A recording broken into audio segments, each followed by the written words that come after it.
Bismillahirrahmanirrahim. Al-jam'u utawi ngumpulaken salat atau jamak. Fi safari ing dalem perjalanan atau wili kang suwe atau dawa. Wa yajma'u maka jamak sapa wong baina dzuri ing dalem antarane salat zuhur wal asri lan asar. Wa bainal maghribi lan ing dalem antarane maghrib wal isya ilan isya taqdiman kelawan jamak taqdim. Tiwaca bareng.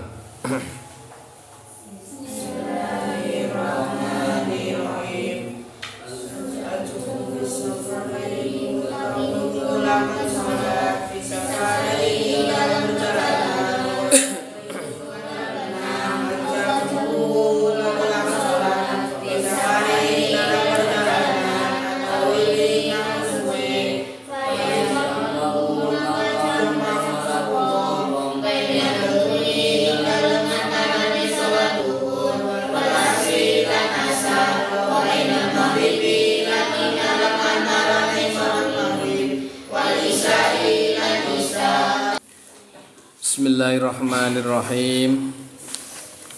Masih dalam bab salat musafir.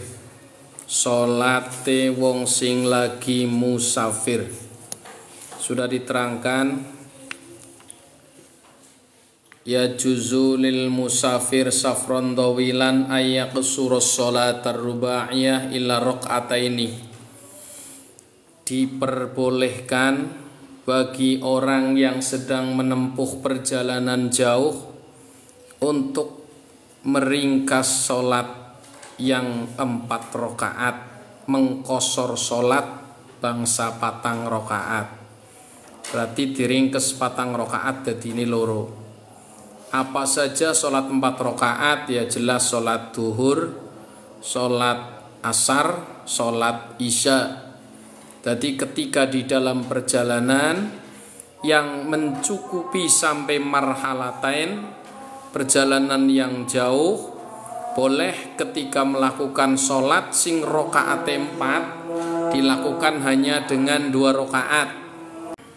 Jadi sing dimaksud dengan kosor, melakukan sholat sing rokaat 4 rokaat dilakukan hanya dengan 2 rokaat saja.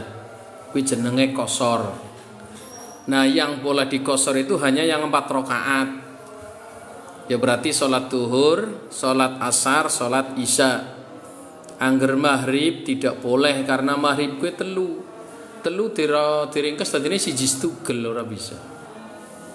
Atau subuh itu tidak boleh. Angger siji berarti menyerupai sholat witir. Makanya sholat yang boleh dikosor itu rubaiyah, rokaate bangsa 4. Dasare Allah dawuh wa idza darabtum fil ardi falaisa 'alaikum junahun an taqsuru minas sholati. Ketika kalian melakukan perjalanan di atas bumi, tidak ada salah, tidak ada dosa ketika kalian meringkas sholat. Sholat sing bangsa 4 rakaat dilakukan hanya dengan 2 rakaat saja. Dengan syarat perjalanan itu mencukupi sampai minimal marhalatain. Dawe Kanjeng Nabi ketika Nabi Muhammad pernah ditanya tentang masalah bagaimana sholatnya orang yang sedang musafir, apa hukume melakukan sholat dengan cara dijama atau dikosor? Maka kata Nabi, sodaqotun tasaddaqallahu biha alaikum faqbalu sodaqotahu. Kata Nabi, itu merupakan sodakoh dari Allah yang diberikan kepada kalian, maka terimalah sodakohnya. Jadi maksudnya gini, ketika seseorang melakukan perjalanan, kemudian Allah memberikan keringanan, tidak usah dilakukan setiap waktu. Karena ketika sholat di dalam perjalanan, duhur kudu mandek sembayang duhur, asar kudu mandek sembayang asar, maghrib ya kudu liren bayang maghrib, isya kudu liren sembayang isya, begitu pula subuh. Kerepotan, apalagi di zaman yang sekarang ini kan jalan itu semakin jauh, tol misalkan Kadang-kadang masuk ke tol itu panjang sekali, berjam-jam. Sampai-sampai kadang waktu sholat masih di tengah perjalanan tol. Maka terasa berat ketika dalam perjalanan seseorang harus melakukan sholat seperti ketika di rumah. Artinya 1 hari 1 malam 5 waktu dilakukan dengan penuh. Makanya Allah memberikan keringanan bagi yang sedang melakukan musafir, boleh dikosor bahkan boleh dijamak. Boleh dikosor artinya sholat yang 4 rakaat cukup 2 rakaat saja. Boleh dijamak artinya sholat yang dilakukan itu disatukan 2 waktu menjadi 1 waktu. Nah, keringanan itulah yang disebut dengan sodakoh dari Allah. Jadi Gusti Allah memberikan sodakoh maring kita, yaitu berupa keringanan, kemudahan. Oleh karena itu faqbalu sodakotahu, maka terimalah. Mulane wong ketika lagi melakukan perjalanan jauh, salate dilakoni dengan cara dijamak dan dikosor, itu pahalanya lebih besar daripada sholatnya seperti biasa. Umpamane aku sembayangnya biasa bayah, duhur ya mandek bayang duhur, asar mengko mandek maning sembayang asar, maghrib ya liren bayang maghrib, isya ya liren sembayang isya, begitu pula subuh. Artinya walaupun dalam perjalanan tapi 5 waktu dilakukan terus. Kuwi dibanding karo wong sing ketika di dalam perjalanan cara melakukan sholat dengan cara dijamak dan dikosor, ini pahalanya lebih besar mereka yang melakukan dijamak dan dikosor. Kenapa? Karena mereka berarti menerima sedekah Allah. Wong keringanan anggar dilakoni, kowe malah wonge seneng. Wis urusan gawa abot-abot, dalane angel. Misalkan kayak contohnya ana wong buruhna atawa ngulekna wong kerja, ana wong kerja lah majikanane ngomong dalane angel, gawane setitikan bae karena dalane angel lah, kemudian sampean manut, majikane seneng. Nah bener kayak biasa setitikan, sing penting selamat tekan mrene, daripada sing ora manut gawane akeh malah guli ngancur kabeh. Kuwi malah dipaido sisan. Kowe nyoli ngomong apa aja kaken, domungi ora manut malah diganyami. Begitulah ketika keringanan Allah kita lakukan, Allah lebih menyukai ketika kita mau melaksanakan rukhsahnya atau kemudahannya. Pun surut sihatil qasr, kemudian syarat qasr itu seperti apa? Mulane kan setiap kali melakukan ziarah langsung praktek sisan cara melakukan sholat baik di jamaah ataupun di qasar. Bagi wong sing ora tahu melakukan perjalanan jauh, ngaji ning ora praktek kuwi keder. Qasar kayak ngapa ya? Jamaah kayak ngapa? Makanya di sini disebutkan surutu sihatil qasri, syarat sahnya melakukan sholat qasar. Yang pertama yakuna safaru fi ghairi maksiatin. Syarat yang pertama adalah perjalanan itu tidak dalam rangka melakukan maksiat. Perjalanan yang ditempuh itu bukan perjalanan sedang menuju tempat-tempat maksiat, kayak umpamane lunga doksotene ngarep ndeleng konser dangdutan ataupun apa saja sing nang kono kuwi mengandung unsur maksiat. Ini tidak boleh, tidak sah. Andai kan melakukan sholat kemudian dikosor, ini tidak sah. Termasuk maning maksiat ke berarti wong sing minggat, budak sing minggat saking majikan, ya kuwi termasuk maksiat. Nah, kalau perginya seperti orang-orang di sekitar kita, wong sawangan, lungane maring perantauan, tujuannya kasab, mencari nafkah, itu perjalanan yang bagus. Atau melakukan perjalanan kunjungan kerja, atau mungkin silaturahim ke tempat saudara yang jauh, atau bahkan mungkin melakukan ziarah. Nah, maka dalam perjalanan itu berarti tidak ada maksiat. Maka sholat yang dilakukan ketika dalam perjalanan boleh dilakukan dengan cara dikosor. Paham iki sholat duhure, ketika melakukan sholat duhur hanya 2 rakaat saja. Ketika melakukan asar 2 rakaat saja, ketika melakukan isya 2 rakaat saja. Adapun maghrib tetap 3, subuh tetap 2. Itu namanya qasar ya. Kemudian syarat yang kedua adalah ayyan wiyal qasra ma'al ikhram. Syarat yang kedua, melakukan sholat qasar itu harus diniati ketika takbiratul ihram bersamaan dengan niat. Kayak contohnya umpamanya isya ya, usolli fardal isya'i arba'a raka'atin mustaqbilal kiblati qasron. Qasrone harus diucapkan. Niat bahwa sholat yang dilakukan, misalkan isya berarti rakaataini, usolli fardal isya'i rakaataini mustaqbilal kiblati qasron. Aku niat sholat isya 2 rakaat qasar. Begitu pula ketika sholat duhur dan sholat asar. Jadi harus diniati. Ora di tengah-tengah sembahyang lah kota qasar bae, ini tidak boleh. Niat di tengah-tengah sholat ini tidak boleh. Anggerpan niat qasar ya harus dari awal. Kudu dari awal, dari mulai takbiratul ihram itu diniati sholate qasar. Ini untuk sholat qasar. Kemudian nomor 3, alla ya'tamma bimuqimin.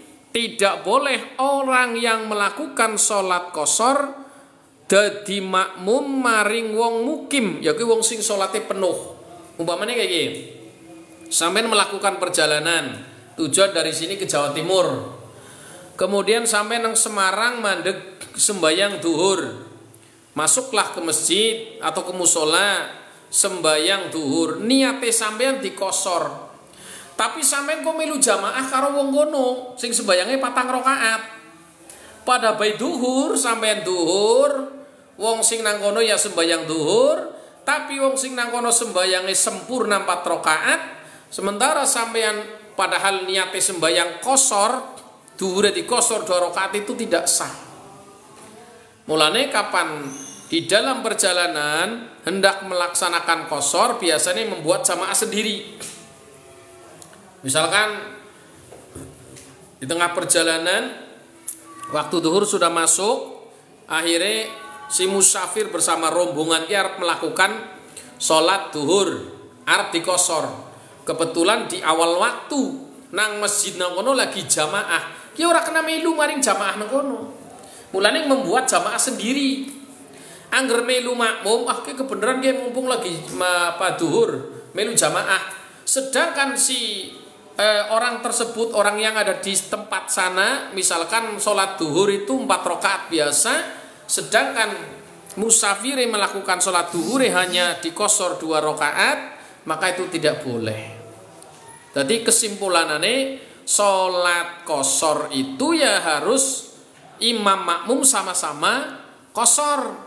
Tidak boleh imame sempurna 4 rakaat, makmume cuma dikosor 2 rakaat, itu tidak boleh. Nah, atau sebaliknya itu tidak boleh. Kemudian yang selanjutnya al-jam'u fis safar. Nah, sekarang jamak. Jadi paham ya miki qasar? Kesimpulannya sholat qasar iki kayak gini. Sholat qasar gue angger sampean lagi ning perjalanannya jauh sekitar marhalatain, rong pos atau rong pondokan. Marhalatain itu berapa? Nah, itu nanti akan dijelaskan di sini. Jadi kesimpulannya ketika sampean melakukan perjalanan jauh, kemudian hendak melakukan sholat duhur, maka cara melakukan sholat duhur cukup 2 rakaat saja. Berarti ora usah tahiyat awal. Rong rakaat langsung tahiyat akhir. Niat ingsun sholat duhur rong rakaat dikosor lillahi ta'ala. Wis kaya kuwi cara jawane. Karena niatan sing penting bahasa Bahasane sing sampean ngerti, niat mahalluhu fil qalbi. At-talaffudzus sunnah. Niat itu di dalam hati, adapun ucapan itu sunnah. Sampean orang ngerti susunan bahasa Arab. Apa sih ya niatnya bahasa Arab niat kosor? Orang ngerti ora apa-apa. Arab sembayang kosor sampean orang ngerti cara niatnya bahasa Arab ora apa-apa. Sing penting sampean paham maksudnya. Jadi cukup sampean jero ngati aku niat sembayang duhur 2 rakaat tekosor. Wis cukup samono. Lillahi taala. Lah, kuwi carane begitu pula ketika asar aku niat sembayang asar 2 rakaat kosor. Itu atau sembayang isya aku niat salat isya 2 rakaat kosor, tekringkes dikosor. Itu sudah cukup. Nah, ini kayak gue, paham ya? Jadi singarane kosor itu melakukan sholat di tengah perjalanan. Nah, sholat itu yang 4 rakaat saja, yang 3, yang 2 itu tidak, tetap biasa. Tapi yang 4 rakaat. Dan ini hanya boleh dilakukan bagi orang-orang yang sedang melakukan perjalanan, bukan orang yang sedang di rumah. Angger di rumah itu tidak boleh, harus melakukan perjalanan dan itu memang harus perjalanan yang sudah mencukupi diperbolehkannya melakukan sholat qashar. Sekarang jamak. Lah kalau jamak itu apa? Al jam'u fis safar yajuzu al jam'u fis safari tawil fayajma'u baina dhuhri wal asri wa bainal maghrib wal isya taqdiman wa ta'khiran. Nah, sekarang begini. Beda karo jamak. Angger jamak itu melakukan sholat 2 waktu menjadi 1 waktu. Jadi sholat jamak itu jam'un artinya dikumpulkan. Jadi mengumpulkan 2 waktu. Seperti contohnya sholat duhur dikumpulna karo asar. Itu namanya jamak. Angger dikumpulkan di waktu duhur, berarti waktu awal. Kan duhur lebih awal, angger asar kan akhir. Duhur itu pertama, asar itu kedua.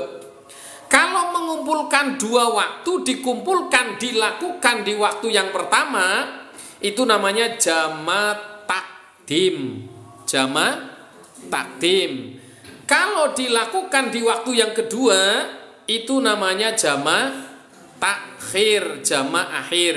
Itu namanya jamak. Nah, sholat yang boleh dijamak itu harus sholat yang pada. Artinya sholat siang ya harus dengan sholat siang, sholat malam harus dengan sholat malam. Contohnya duhur itu bisa dijamak dengan asar karena sama-sama sholat siang. Kalau maghrib boleh dijamak dengan isya karena duhur dengan asar boleh disatukan, dijamak karena sama-sama sholat siang. Sedangkan asar maghrib dengan isya ini boleh dikumpulkan karena sama-sama waktu malam. Tidak boleh menjamak sholat ketika ada sholat 2 yang waktunya berbeda. Siji waktu awan, siji waktu bengi. Contohnya kayak asar karo maghrib. Ini tidak boleh dijamak. Asar dengan maghrib tidak boleh dijamak karena asar itu waktu siang, maghrib itu waktu malam, maka tidak boleh. Jadi ketika dalam perjalanan sedang melakukan perjalanan jauh, maka cara menjamak sholat itu yaitu sholat duhur dengan asar, yaitu taqdimul asri ala duhri walal isya'i alal maghrib. Nanti duhur ya dengan asar, isya dengan maghrib. Ini namanya dijamak. Jadi pahami dulu, ketika di dalam perjalanan kemudian merasa kerepotan, angger umpamane kudu mipil mandeg yang berat, sedangkan waktu sedang dibutuhkan cepet waktune karena mengejar waktu. Lalu bagaimana cara sholatnya? Duhur dengan asar disatukan saja, maghrib dengan isya disatukan saja, sehingga dalam satu hari satu malam sembahyang hanya 3 waktu, 3 kali. Siang 1 kali, zuhur asar sepisan sih kemudian maghrib 1 kali, kemudian subuh, berarti hanya 3 kali. Sing 5 kali menjadi 3 kali, maka lebih terasa, lebih ringan, lebih mudah. Lalu bagaimana caranya? Surutu jam'i takdim, syarat melakukan jama' takdim. Sekarang jama' takdim dulu. Kalau jama' takdim itu adalah sholat yang digabung dan kemudian dilakukan di waktu yang pertama. Berarti ketika misalkan sholat duhur dengan asar, maka dilakukannya di waktu zuhur, itu namanya jama' takdim. Angger maghrib dengan isya dilakukan di waktu yang pertama, yaitu waktu maghrib, itu namanya jama' takdim. Paham ya? Jadi jama' takdim itu dilakukan pada waktu yang pertama atau sholat yang pertama. Kapan duhur karo asar berarti neng duhur, kapan maghrib karo isya berarti neng maghrib, itu namanya jama' takdim. Nah, syarat jama' takdim ini yang pertama, ketika melakukan itu harus sholat yang pertama dulu. Misalkan begini, si musafir hendak melakukan sholat jama' duhur dengan asar, duhur dengan asar. Kemudian, nah misalkan waktu duhur mandek, pada mandek waktu duhur, sholat asare di jamak sisan saiki supaya mengkodonge waktu asar bisa rusak sembayang. Itu kan berarti jamak apa? Jamak takdim. Ketika melakukan sholat jamak takdim, yang harus dilakukan itu sholat yang awal dulu atau sohibul wakti. Sohibul wakti itu yang mempunyai waktu. Sholat duhur dengan asar dilakukan di waktu duhur, berarti yang mempunyai waktu duhur. Asar kan belum waktunya. Asar kuwi ndompleng maring duhur, berarti sing duwe waktu ya gue sholat duhur. Maka ketika jama' takdim, sholat yang wajib dilakukan duhur dulu. Melakukan sholat duhur dulu, baru setelah duhur kemudian melakukan sholat asar. Begitu pula ketika sholat malam, mau melakukan jama' takdim antara sholat maghrib dengan sholat isya. Angger maghrib karo isya jama' takdimnya berarti nang endi? Nang maghrib. Maka ketika melakukan sholatnya, syaratnya harus maghrib dulu. Sholat maghrib dulu, baru kemudian melakukan sholat isya. Itu syarat yang kedua, yaitu syarat yang pertama. Syarat yang kedua, niatul jam'i fi sholatil ula. Harus diniati jama' dari waktu yang pertama. Umpama kayak gini, sampean dalam perjalanan, kemudian nang tengah dalan sembahyang duhur, sekaligus sampean niat arep jama' sholat asar. Kuwi awit duhur wis kudu niat. Tadi awit duhur ke wis niat, usolli fardhu duhri, dijama' dikosor sisan kena, wis dijama' tur dikosor, berarti duhure ya 2 rakaat, asare ya 2 rakaat. Ini lebih mudah, dijama' tur dikosor. Caranya kepriben? Cara bahasa Jawane, aku niat sembayang duhur 2 rakaat kosor, niat ingsun sholat duhur dijama' 2 rakaat dijama' karo asar, jama' takdim kosor. Ki ngomong bahasa Jawa wis kepenak. Niat ingsun sholat duhur 2 rakaat dijama' karo asar, jama' takdim kosor lillahi ta'ala. Kuwi niate.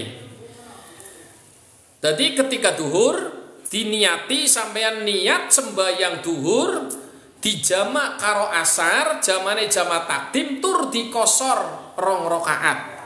Ini wajib niat tawit duhur.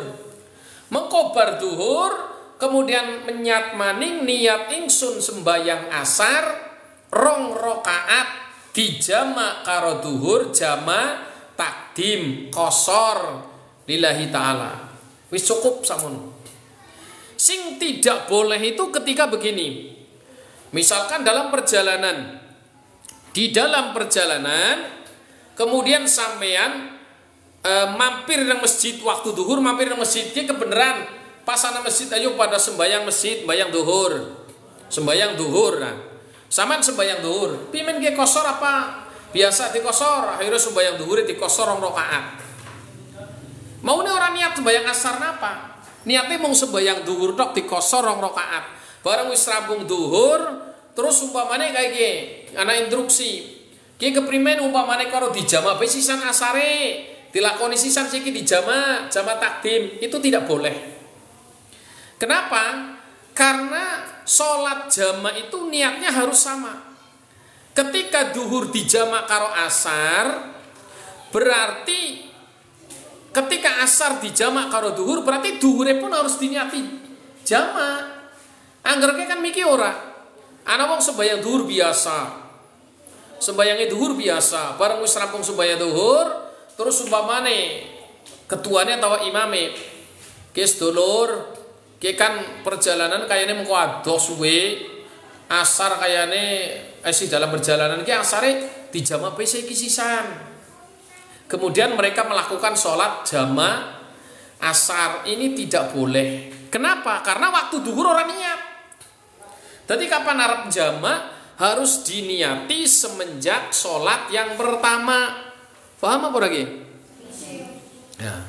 Jadi niatnya harus dari awal. Mulanya ketika arep jama duhur karo asar, nih dari mulai mlebu maring masjid wis kudu ana niat.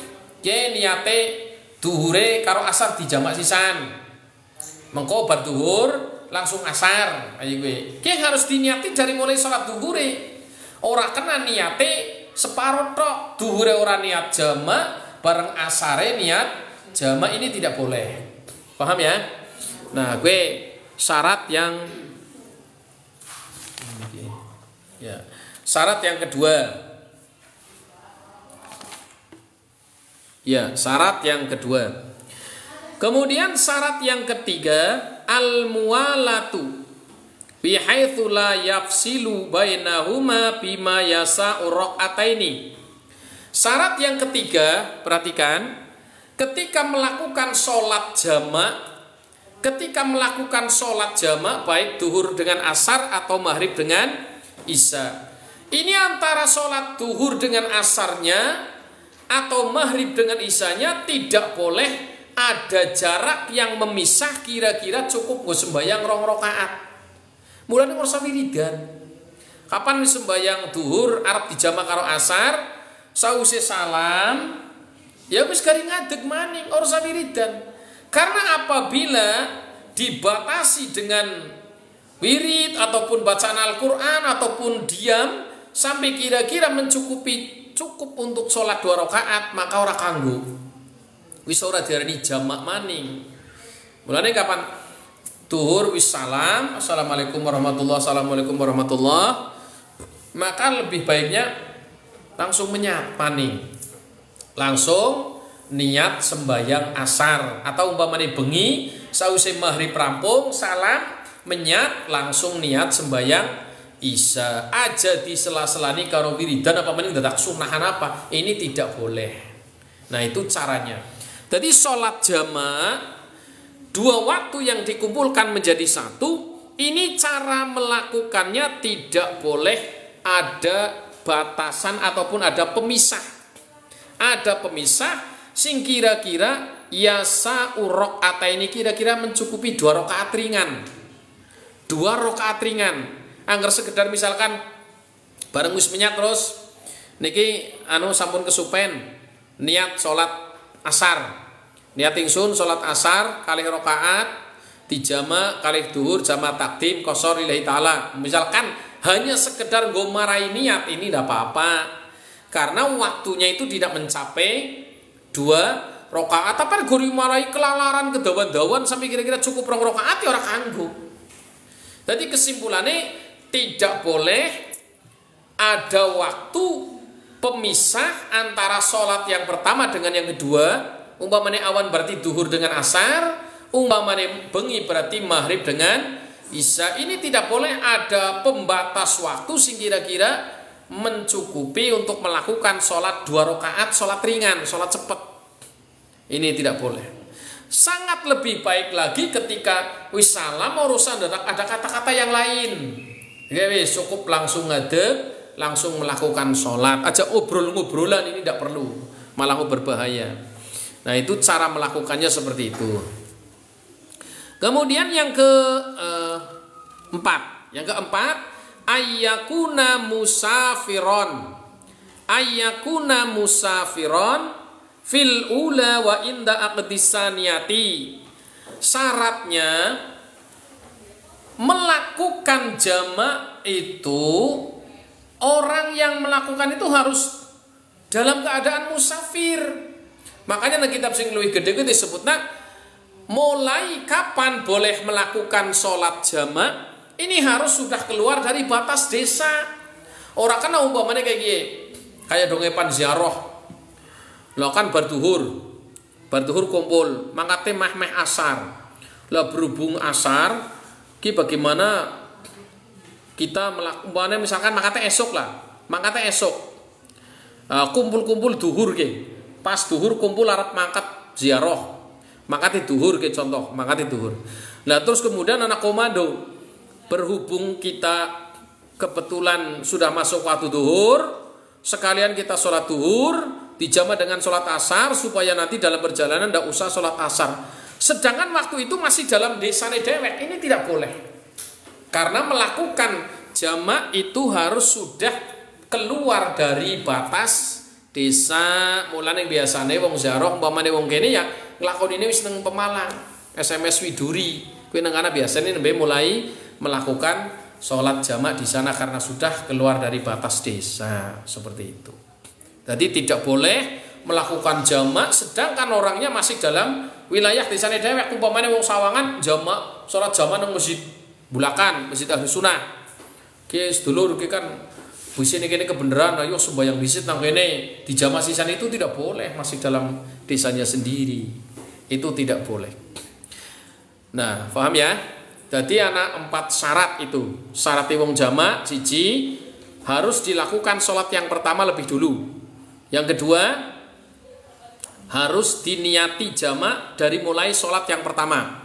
Yang ketiga, tidak boleh ada pemisah yang membatasi, yang memisahkan antara 2 sholat sampai kira-kira cukup mencukupi untuk sholat sunnah 2 rakaat ringan. Yang keempat, perjalanan yang melakukan itu sudah mulai melakukan perjalanan, tidak boleh dilakukan sholat jamak ketika masih dalam wilayah lingkup desane sendiri. Kemudian yang terakhir syaratnya jamak takhir. Angger syaratnya jamak takhir gampang. Niatut takhiril ula fi waqtiha siji tok loro siji nomor loro ne dawa musafari ila tamami sholataini. Angger sholat jamak takhir niki domenake perhatikan. Umpamane jamak duhur karo asar, kuwi angger jamak takhir berarti dilakoni nang endi? Nang asar. Nah benar. Jadi ketika jamak takhir sholat awan duhur karo asar, jamak takhir berarti goling lakoni nang suatu asar. Berarti waktu duhur orang lakoni. Sampean melakukan perjalanan segini maring Jawa Timur. Pas waktu duhur nang tengah tol, maka sampean urusah duhur. Sembayangnya mengkobai nang waktu asar. Tapi harus niat pada waktu duhur gue, wis kudu niat. Jadi mulane kan biasanya imam kayak gini, nang bis atau nang perjalanan memberikan aba-aba komando numateng sedaya jamaah niki wekdalipun sampun mlebet waktu duhur.